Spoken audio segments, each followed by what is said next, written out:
What I think is most important, if we do have an independent investigation on the origins of the COVID-19 virus, is that we want to understand the decision making at the beginning of the process, where we get a better sense of what were some of the mistakes, as well as the successes in terms of how the Chinese managed the initial outbreak.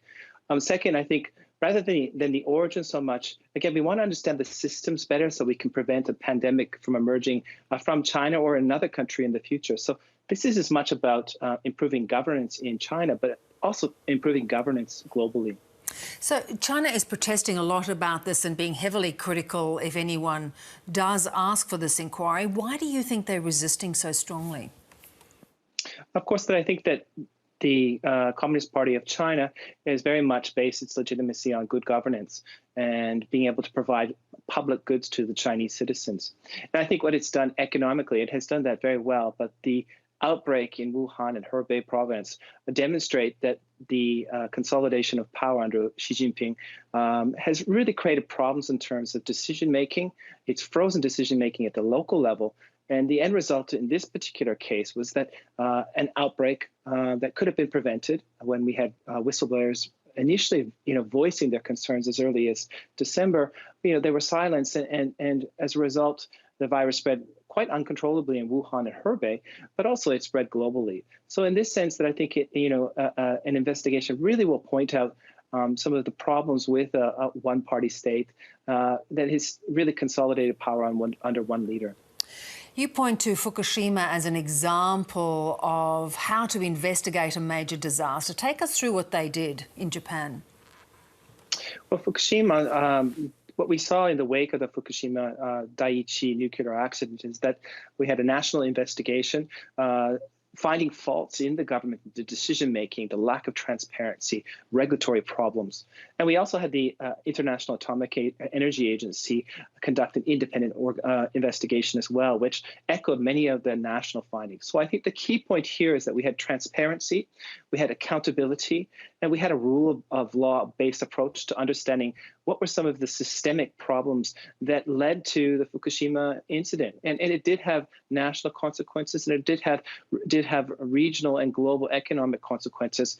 But what we've seen is through the cooperation of the Japanese government, critical comments and research by scholars, and a very vibrant civil society, that they pushed back and they demanded accountability, transparency to find solutions and to hopefully prevent this from happening again. So do you believe now that the system in Japan is robust enough to weather another incident like that or even prevent one? Well, I don't think there's any perfect solutions to a trioca of disasters. We had a tsunami, an earthquake, and of course the nuclear accident. Any policymaker would have been challenged in this particular case. I think that compared to 9 years ago, that the Japanese government is better placed to deal with natural disasters. And I think its response to the COVID-19 incident at this particular stage suggests that it's used some of those processes to keep the numbers down, keep the numbers of deaths down, and really drive home this process of flattening the curve through active participation of civil society. So it's in a better place, but probably not a perfect place. So do you think China, although it's publicly being very critical and pushing back on any inquiry, do you think there will be internal investigations within China? Absolutely. The problem here is how will this be transparent for the global community? And how will the accountability aspect of these investigations move forward? What we've seen under Xi Jinping is he's actively applied a so-called anti-corruption campaign against his political opponents and those individuals that oppose some of his policies. And I think the fear of many China watchers is that a similar process will happen. And rather than focusing on the preventing another pandemic from emerging, but it'll be focused on removing political opponents of Xi Jinping. But that being said, I do think that there'll be many organizations trying to find a way to learn from this process, improve governance. The track record, although, suggests that China is going to have a problem. Remember, SARS emerged out of China, and it seems that there was not much learned from that particular time.